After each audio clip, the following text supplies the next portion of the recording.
If you're applying to law school for fall 2026 or fall 2027, the math is more brutal than at any point I've seen in 20 years of doing this kind of work. And the people advising you on it, your pre-law advisor, the admissions reps at the schools you're considering, they're not going to tell you why. The American Bar Association published every American law school's 509 report back in December. They published the employment reports last week for 196 schools. I went through all of them. So before you put down a seat deposit this spring or you send in your applications this fall, I wanted to walk you through what those reports actually show because the picture is very different from the one you're being sold.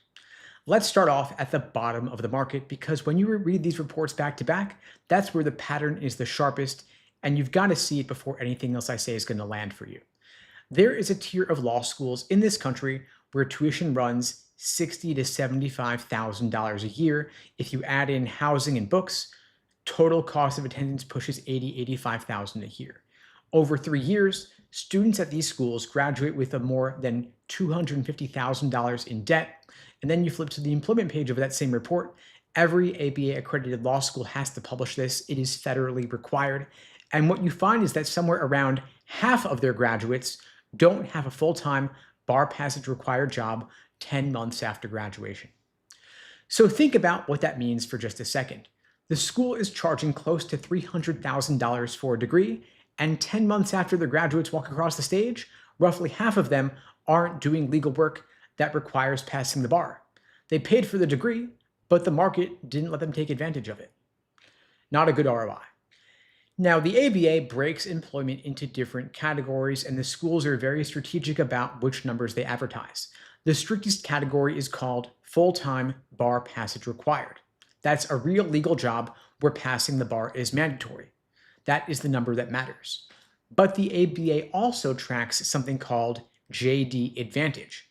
Those are jobs where having a law degree helps, but isn't actually required. Those are roles like compliance roles, legal operations, some HR positions, and those are perfectly good positions, but a lot of them are jobs you could have gotten without spending 3 years and $300,000 on law school. And then there is a third category called law school funded employment, and that is exactly what it sounds like. The school is paying the salary of their graduates because they couldn't find jobs. These are typically short-term positions that conveniently end right after the ABA's reporting window closes. So when I tell you half of the graduates at a bottom tier school don't have a bar passage required job, I'm using the strictest definition here.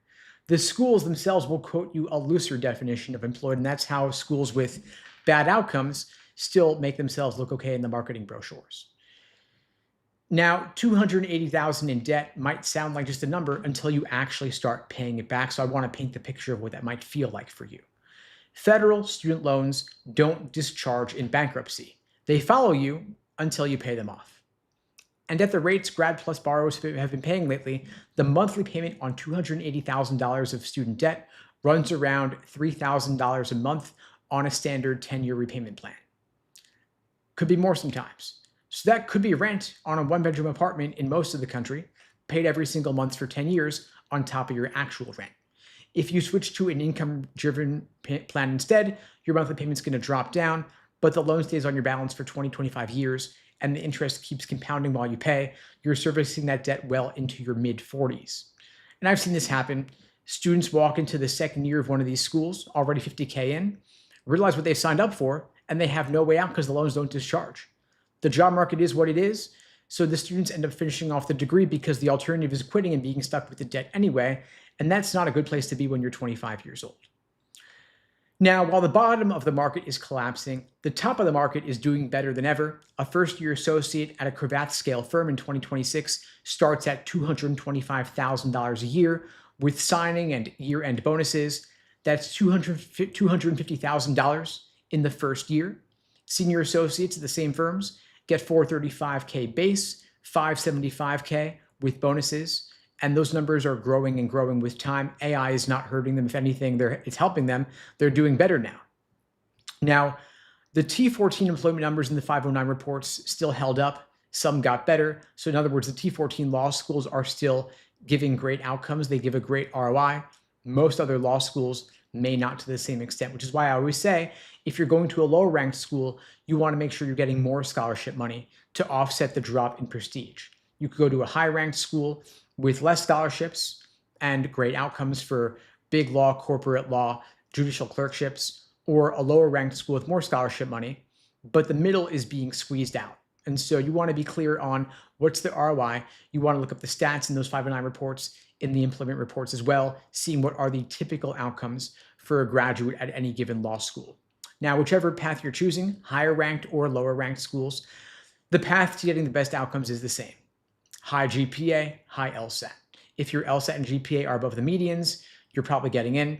If they're above the 75th percentile of the schools that you're targeting, you might not only get in, but also get significant scholarship money, maybe even get a full ride. The higher your score, the better the school you get into. The better the school, the better the jobs waiting on the other end. And so if you get a 170 plus, that's not just eliminating your tuition or getting you a full ride. It moves you into the tier of schools with the best employment outcomes, moves you from getting a JD Advantage role or a law school funded role into a real big law offer even before you finish 2L. In contrast, if you've got a 155 and you're picking between two law schools, you're picking which bad outcome you want to subsidize. In contrast, a student with a 170 is picking between different awesome career options.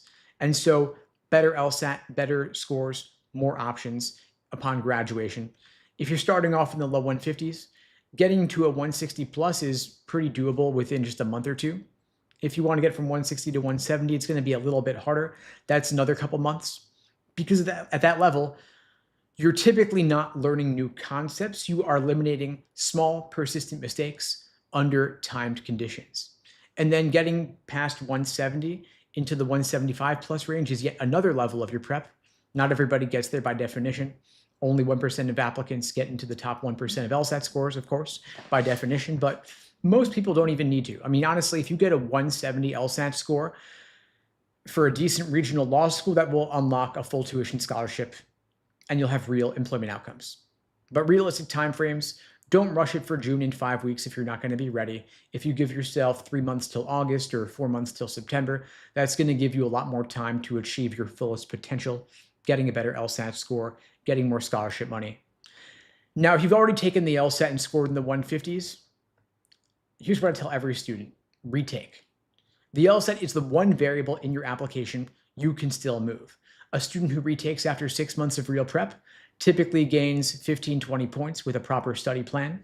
That can move you from paying sticker at a questionable school to getting real scholarship money at a stronger school. And you could also take a gap year. If you spend a year studying for the LSAT, raising your score from 155 to 170, that's worth more in real dollar terms than a year working at an entry-level job and then applying to law school with the same 155. Now, to the question, is law school worth it in 2026? It depends on the strength of your application when you're embarking on this journey. If you apply with a 152, you're going to have worse outcomes, might destroy your finances taking on that debt. If you apply with a 170, you're getting the better outcomes, the top 14 law schools, the strong regional schools with significant scholarship money, a chance at applying it to, and getting into top law firms with 200, 250, 300 a year in your salary within a year or two. And if you want help embarking on this path, getting a higher LSAT score, getting more scholarship money, I'm happy to help you out. I'm offering free LSAT tutoring for everybody watching this now or later. The link to book that free tutoring lesson with me personally is unpluggedprep.com/start. The link is below the video on YouTube, pinned in the chat on YouTube, in my bio on TikTok and IG. I've also put together a free easy LSAT cheat sheet to help you jumpstart your LSAT prep. The link to book that is unpluggedprep.com/cheat sheet. The link is below the video on YouTube and in my bio on TikTok and IG. Happy to help you out. Now, I see a bunch of questions here in the chat. I'll get to as many of those as I can. Feel free to drop them in.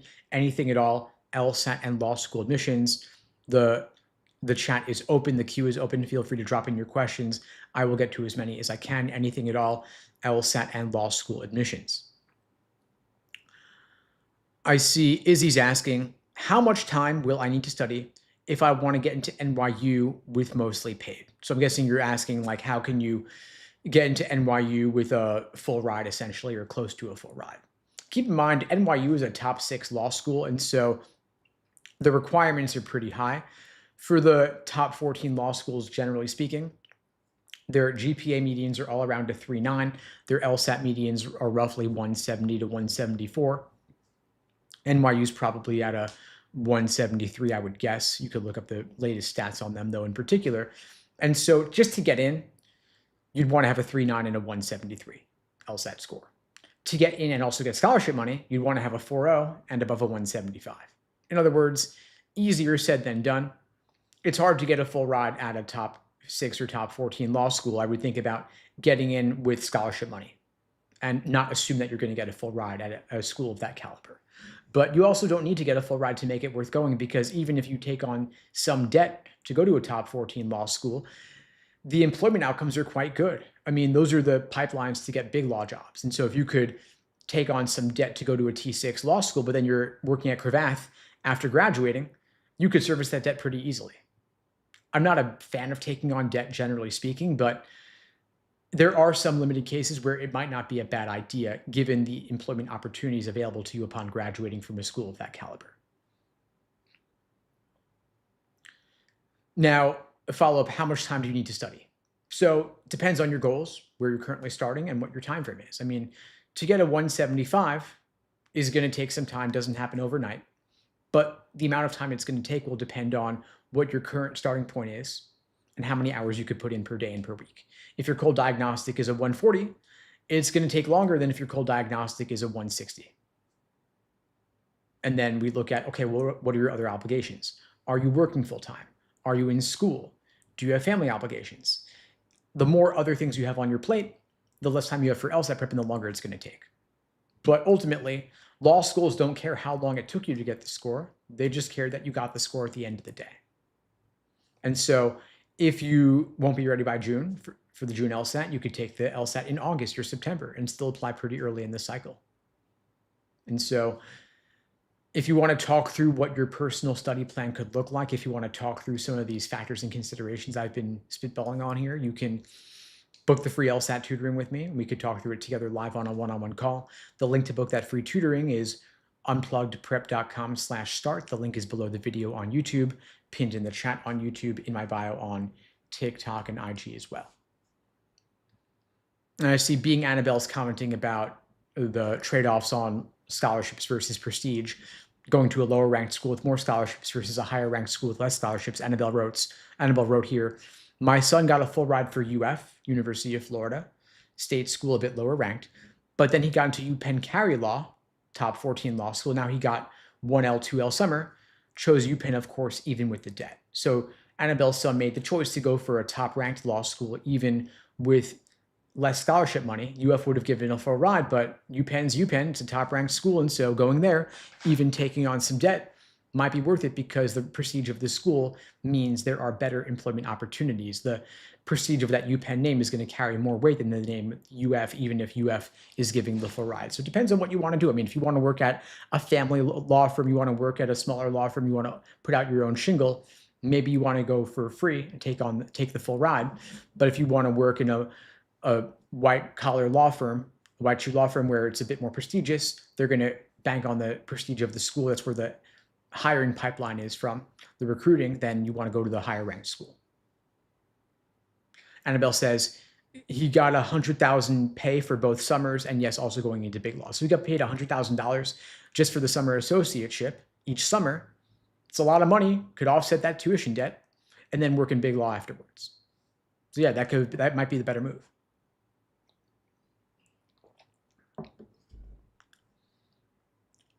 Lisa says, daughter got a 148 with minimal studying, wants a 170, but resistant to advice. Any suggestions?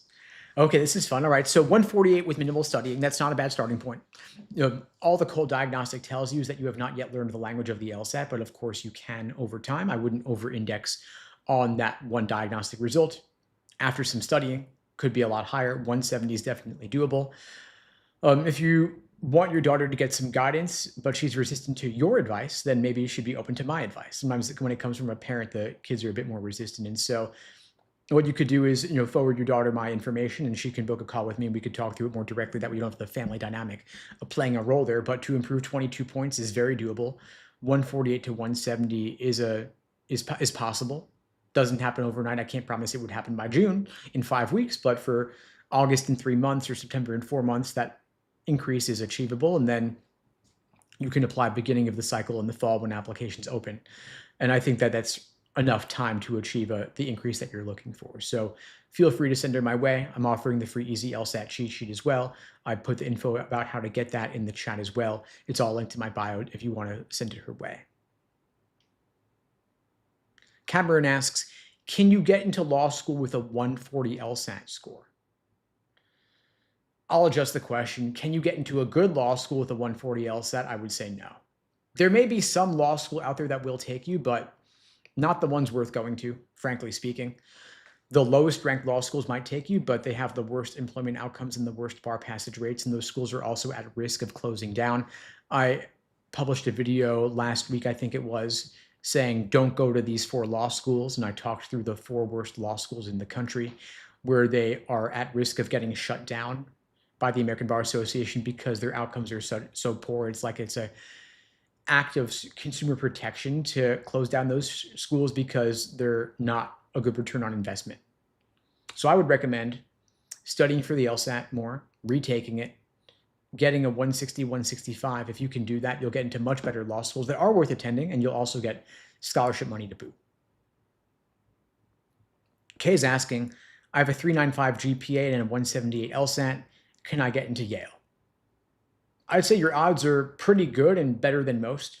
No guarantees, of course, but you'd be a pretty strong candidate to apply to any of the top law schools like Harvard and Yale and Stanford. I would never over-index on any one law school because there are no guarantees, and the applicant pool is pretty strong these days. There's a lot of GPA inflation, a lot of LSAT inflation as well, and so I would say still apply to. I would blanket the T14, see what kind of offers you get, but you've got a decent shot there. Indijov is asking, how likely is it to get a full ride scholarship? Is it possible with a 180 LSAT? I'd say a 180 LSAT makes it a lot more likely than not. GPA also plays a role, of course, but the likelihood of a full ride varies depending on the school that you're looking at. The higher you are above the medians of a given law school, the more likely you are to get scholarship money and to get a full ride in turn. Now, the top 14 law schools don't give out as many full ride scholarships as lower ranked schools do because they don't need to. They're sourcing plenty of applicants anyway, and Harvard and Yale don't even do merit aid at all. But some of the lower in the T14, the ones ranked around 10 to 14, might be more likely to give you scholarship money or a full ride.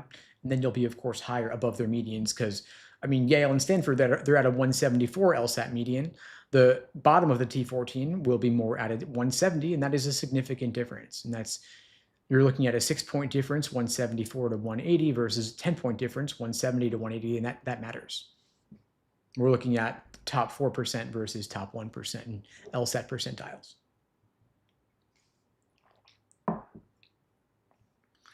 Just scanning through here for other questions, folks. Keep them coming. Anything at all. LSAT and law school admissions.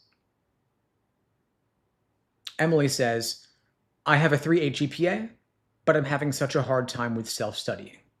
Yeah, it's hard when you're self-studying because there's not the same degree of accountability, right? You're not getting feedback on what you're getting wrong and why. You don't have a personal study plan. And so the motivation can be a bit of a struggle there. And so if you want to talk that through a little bit, we could see what we could do to personalize an action plan for you. What we do at LSAT Unplugged is we create for you a personal study plan laying out exactly what to do every single day from now till your test. So that includes when to drill LSAT questions by type, when to do timed sections, and when to take full-length practice tests as test day approaches. We map it out literally down to the day, considering weekdays versus weekends, holidays, vacations, and of course we look at where you're currently scoring, what your goal score is, what your time frame is, and we map out an action plan to get you from here to there over that time frame. And so if you want to talk through how to make it less of a struggle, then you could book the free tutoring with me. We could talk through it more. The link is unpluggedprep.com/start. Happy to help you out. I see Kay saying, I stand a chance with the 178. Definitely. Need help with your application? Awesome. Feel free to reach out. We can talk you through options there. We do help with application essays. although we typically focus on LSAT first and foremost until you've locked in your score. Sounds like you've locked it in, so you've made it to the next level, and we could talk through application support. We've got a great team of editors with admissions experience who can help you out with your essays as well. Into Job is asking, is it better to have a higher GPA or to have better extracurricular and internships? Definitely better GPA, no question about that, because law school admissions is numbers driven, because of the American Bar Association pulling those numbers and due to the US News rankings. And so they are evaluated based on the strength of their students' LSAT scores and GPAs, not evaluated based on extracurriculars. It's not like undergrad admissions where your resume matters a whole lot. It doesn't matter a whole lot.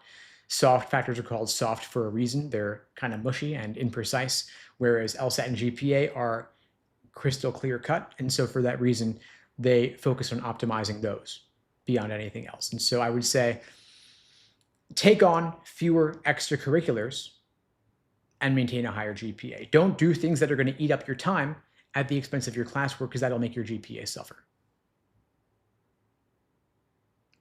Zaki's saying, I have a 395 GPA and a 165 LSAT. Am I considered a splitter? No, actually, you'd be considered a reverse splitter. In law school admissions lingo, a splitter means you have a high LSAT and a low GPA. So that'd be like somebody with a 180 LSAT and a 3.2 GPA. Really great LSAT, not such a great GPA. In contrast, 395 GPA is super high. That's awesome. 165 LSAT is relatively lower percentile-wise. And so what I would suggest is let's raise up your LSAT score. It's a lot easier to raise an LSAT score than to raise a GPA, because raising your LSAT score is basically retaking it once and sitting down for 2.5 hours. Raising your GPA means taking a whole bunch more college classes and paying a lot of tuition money to your university, spending a lot of time in those classes, trying to marginally boost up your GPA a little bit. In contrast, LSAT scores are not averaged. Only the highest LSAT score matters.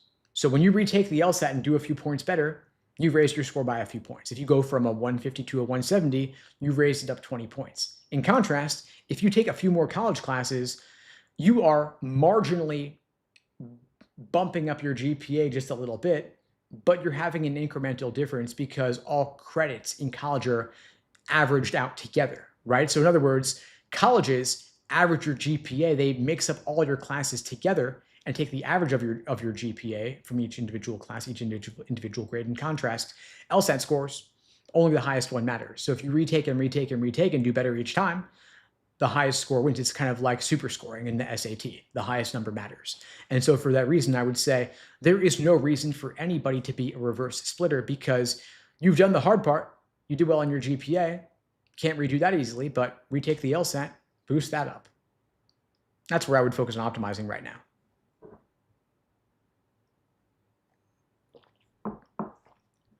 Jay Cooks is asking, I'm completing the LLB in the UK. That's a bachelor's degree in law for those who aren't familiar. In the US, law is a graduate level degree. In the UK, it's an undergrad level degree. Don't ask me why. You said you're qualifying there first. Which of the New York, Texas, or Florida jurisdictions makes sense to apply to sit the bar post-UK qualification?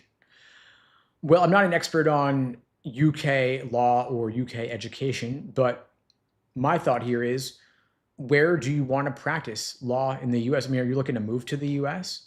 Do you want to live and work in New York or Texas or Florida?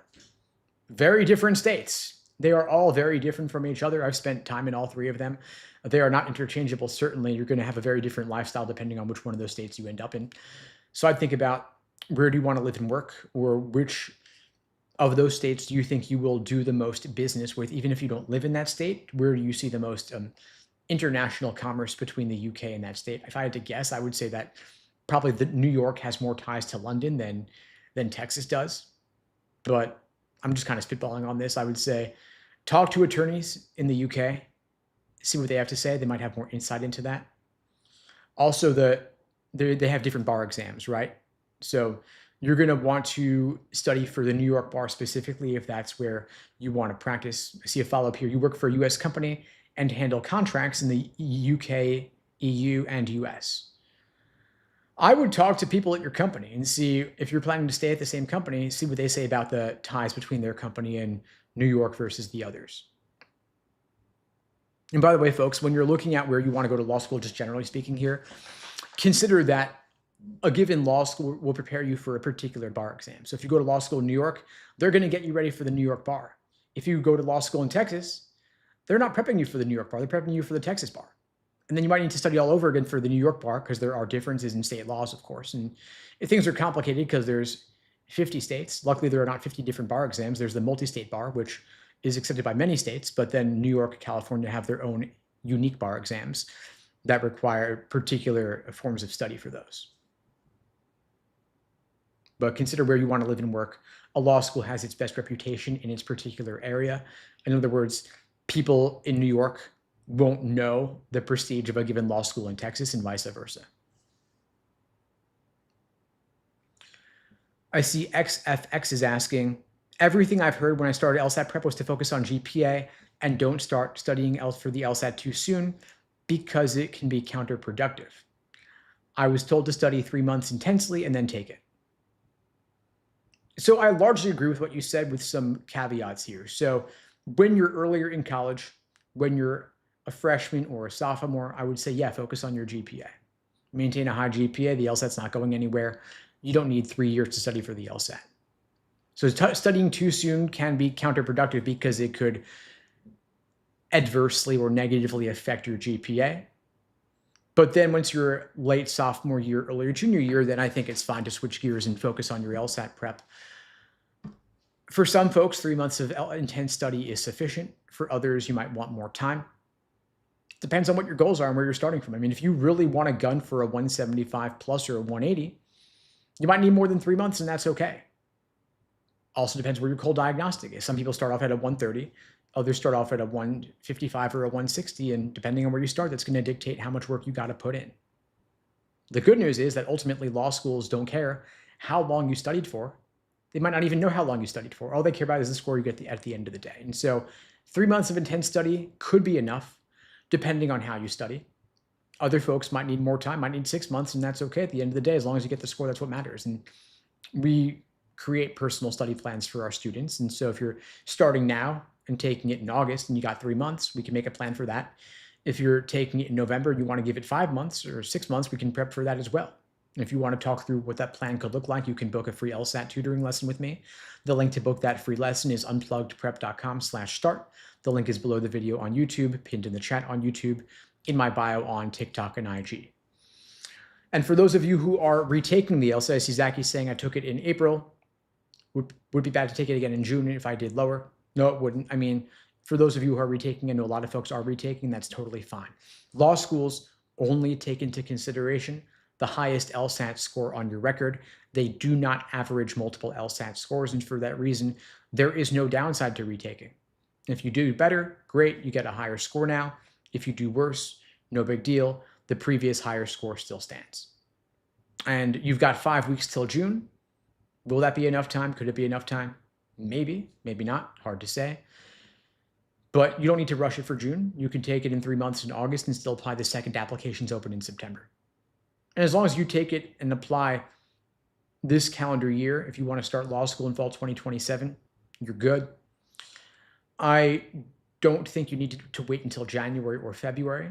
You technically could still take it in January, February, and apply to law school this coming cycle, but when you apply later, it's a bit harder to get in. There's also less scholarship money available. At the same time, better to apply later with a higher score than earlier with a lower score.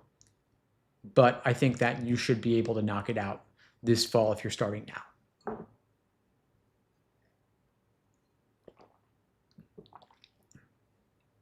Aiden says, my girlfriend got a full ride to law school. Congrats, Aiden, that's awesome. But is taking loans for cost of living.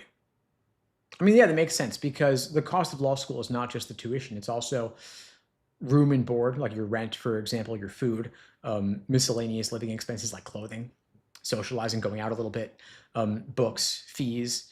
So one thing you can do when you're negotiating scholarships is not just negotiate for a full ride, but also negotiate for a full ride plus a living stipend to cover living expenses. In other words, you could get another $5,000, $10,000 a year to cover the miscellaneous expenses, which could help a lot and reduce the debt that you take on. I mean, full ride alone is a great outcome, of course. We can push for even more sometimes, though, in negotiations. And the best way to be in a more advantageous negotiating position is to have better numbers. When you have better numbers, you make yourself a more attractive applicant, and law schools are willing to give you more money because you will make them look better by helping them raise their standing in the US news rankings. And so typically we say to get in, you want to be slightly above the LSAT and GPA medians. To get a full ride, plus you want to be above the 75th percentile of the law schools that you're targeting. And if you're below on the GPA metric, you want to be above that much higher on the LSAT metric to compensate. Zaki's asking, does applying early help for scholarships? It does, yes. And so when you apply earlier in the cycle, because law school is conducted on a rolling admissions basis, there are more seats available. There's also more scholarship money available. In other words, the pot of scholarship money depletes as the cycle goes on. Applying early matters less than it used to because law schools are waiting longer and longer to see who else will come along. And so this matters less than it used to, but it still matters to some extent. So I'd say when we're in early May, like we are right now, I would just go hard at the LSAT this summer and take it August, September. And generally speaking, it's better to apply a little bit later with a higher LSAT score than earlier with a lower score. So even a few points more, applying makes it worth applying a month or two later because ultimately the number in your score matters more than the month in which you apply. Lubags asks, can you skip law school and just take the bar exam? This varies state by state. Every state has its own requirements. Most states, you do got to go to law school. You can't just take the bar right out, but there are exceptions. In California, for example, there's that famous apprenticeship pathway that Kim Kardashian's been pursuing, right? Where you study under an attorney for a given number of hours, and that is instead of going to law school. Probably a harder path. Most people don't go that route, but some try.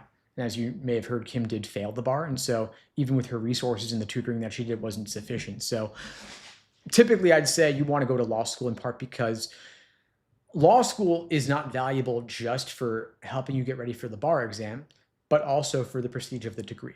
In other words, you're showing, hey, I'm the kind of student who can get into Harvard or Yale or Stanford, and that in itself will help with employment outcomes upon graduation. When you go it alone and go solo, without the degree, employers may look a little bit more skeptically at you.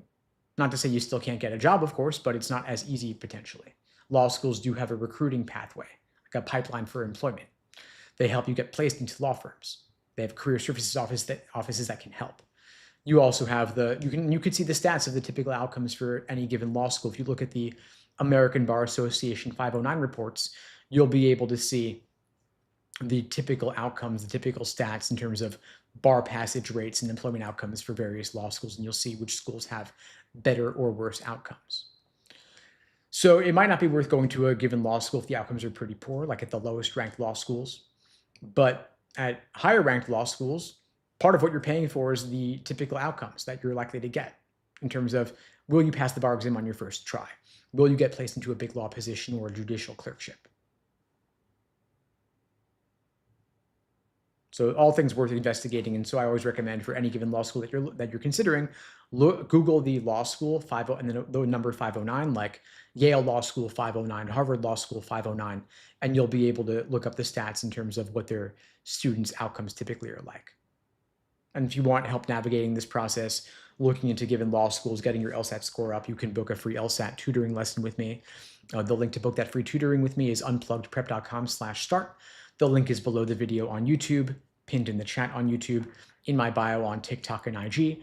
I've also put together a free easy LSAT cheat sheet to help you jumpstart your LSAT prep, serve as a quick reference.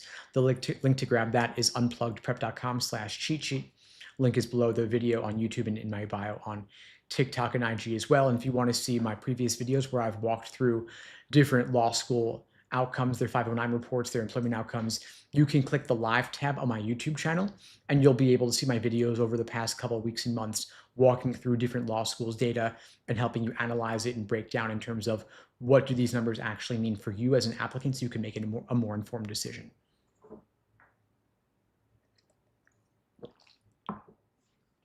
Johnny asks, how expensive is law school and how much higher above the medians do you need for scholarships? So every law school charges its own tuition. They all have varying prices. Some law schools are more expensive than others. So for example, by one calculation, Columbia is $88,000 a year. Pretty expensive. Some are cheaper. Most range from $50,000 a year and up. But then when you consider cost of attendance, it could get much higher, of course. Now, that is the sticker tuition. Good news is most people don't actually pay sticker. Most people will get some form of scholarship money. If you're not getting a scholarship, I'm sorry to say, but you're effectively subsidizing the people, your classmates who are getting scholarships. Now, the way you get scholarship money is by applying with numbers above the medians of a given law school. The higher your LSAT and GPA are above the medians, the more likely you are to get scholarship money. But there's no hard and fast rule or cutoff or formula for exactly how much you got to be above the medians to get X amount of scholarship money. And it also varies year by year. I would say as a general rule, if you are above the 75th percentile for both LSAT and GPA, that puts you in a pretty good position to get significant scholarship money, maybe even a full ride.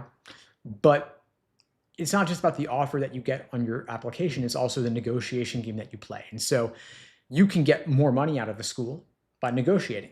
If you have more offers in hand, if you have good alternatives to the given school, then you become relatively more likely to get more scholarship money because you can say to school A, hey, your school is my number one choice, but school B offered me more.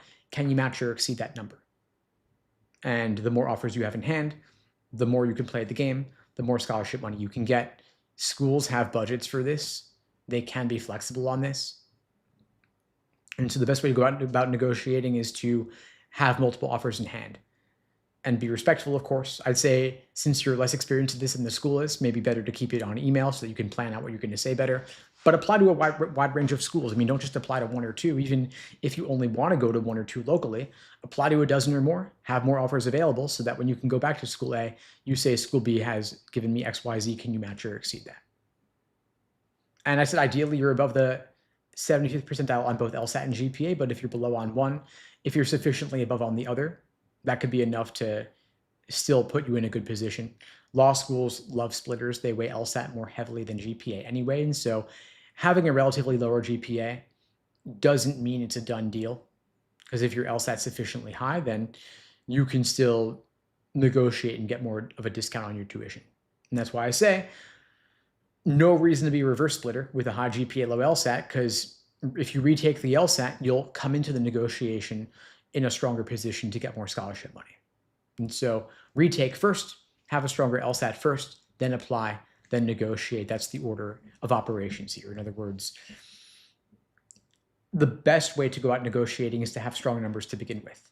And if we are in the pre-application phase here, if we're in the place where you're applying this fall, you've still got at least 4 months between now and when applications open to strengthen your candidacy so that when you apply, you're more likely to get in. And when you negotiate, you're more likely to get offers. And I would say if you're applying to a dozen schools, maybe 4 safeties, 4 target schools, 4 reaches, 12 schools is not too many. 15 schools is not too many. Even 20, 21 schools is not too many. All you have to lose is the application fee, but you can save tens of thousands or more in scholarship money when you have better leverage in negotiating and more offers in hand. And a lot of schools will, by the way, waive their negotiation fees. All you've got to do is ask politely.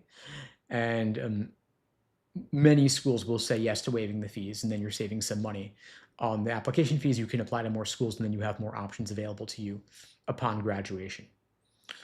But if you're in that place where you still haven't taken the LSAT and you haven't gotten the LSAT score above the median or above the 75th percentile and you want help raising your score up, then again, I'm available as a resource to you. I do these lives every single weekday, by the way, same time, same place, 2 p.m. Eastern, 1 Central, 11 Pacific, here on YouTube, TikTok, Instagram, wherever you're watching this. If you find these lives helpful, please spread the word. I don't do any advertising for the lives, and the algorithm doesn't really boost these because they can't run ads during these, and the LSAT's kind of a niche topic. And so if you could share this to your TikTok social, share this in any groups you're part of with pre-laws or LSAT studiers, like Facebook groups, Discords, subreddits, Facebook groups. The more this grows, the more I'll expand these over time. I do appreciate your support. I've also put together a free easy LSAT cheat sheet to help you jumpstart your LSAT prep. The link to grab that cheat sheet is unpluggedprep.com/cheat sheet. And of course, I'm offering the free LSAT tutoring for everybody watching this now or later. The link to book the free tutoring is unpluggedprep.com/start. Zach is asking, what is your credibility on these topics? No disrespect, just curious. No offense taken. I've been personally teaching the LSAT since 2005, so 20 plus years in this industry. I raised my own LSAT score up from a 152 to a 175. It took me an entire year though, and at least half of that was a total waste of time. If I'd done this properly, I could have knocked it out in just a couple of months, because the LSAT is a test of pattern recognition. If you can spot the tricks and traps, you can avoid them. It all comes down to understanding how the test makers think and seeing it from their perspective. And once you do that, everything changes. And that approach and that mindset has worked for over 10,000 of my students over the past 20 years, because what really makes the difference when you're looking for a top score and a significant increase is getting that direct personalized feedback. Because when you're studying on your own, you don't know what you don't know. But once we add that support into the mix, there's usually a pretty quick score boost, meaning there's going to be a lot of low-hanging fruit. And so over the past 20 years, I've been studying what works for LSAT prep, what doesn't work for LSAT prep, which law schools have better or worse outcomes. And so when I speak about LSAT prep and when I speak about law school outcomes and ROI and negotiating scholarships and evaluating 509s, there's no professional degree in analyzing law school 509 reports. I don't claim to be an expert other than more of just a practitioner, someone who's learned by doing and by teaching others along the way. I certainly knew a lot less back in 2005 than I know now, but really I've learned by doing. I've learned by studying the reports myself, and basically I've learned in response to helping my students in terms of basically when they ask questions. I had a student lately ask me, oh, should I go to this law school or that law school? Oh, does their marketing claims line up with reality? And so I'm like, well, let me dig into this a little bit. And so I started troubleshooting and reporting and talking to lawyers and talking to admissions people and try to see what I can do to disentangle the messy statistical anomalies and data sets and all of that. And so that's where I'm coming at this from. I don't claim to know everything, of course, but when I don't know something, I try to investigate and learn. And that's really what fuels a lot of the videos I create and the lessons I create and the free resources that I share with everybody. And so if there's a topic you want me to cover, something you want me to look into, you can always drop a comment. I try to answer the questions I know how to answer here. And so if there's a question that you drop in the chat that I don't get to, it's either because I don't know the answer to it, or because, and I don't think I have anything useful to say about it, or because I don't think it will apply to the greatest possible number of people. In other words, I try to prioritize questions where I think it'll benefit more people than just the person asking the question. I try to answer these questions in a more general way to apply to the greatest possible number of people. And if you're like, hey, he's never getting to my question, that's why. If you really want to answer on it, you can always book the free LSAT tutoring lesson with me if it's an LSAT question, and we could talk through it in more of a one-on-one context. We can go a bit deeper than we can in the context of a live like this, because you can drop a comment, I can talk, but that back and forth dialogue that's so crucial to the learning process happens on more of a one-on-one scale. And so thanks for joining, folks. I'll be back on Monday, same time, same place, 2 p.m. Eastern, 1 Central, 11 Pacific, here on YouTube, TikTok, Instagram, LinkedIn, wherever you're watching this. Thanks for joining, folks. Have a great weekend. In the meantime, all the best. Take care. Thanks for joining.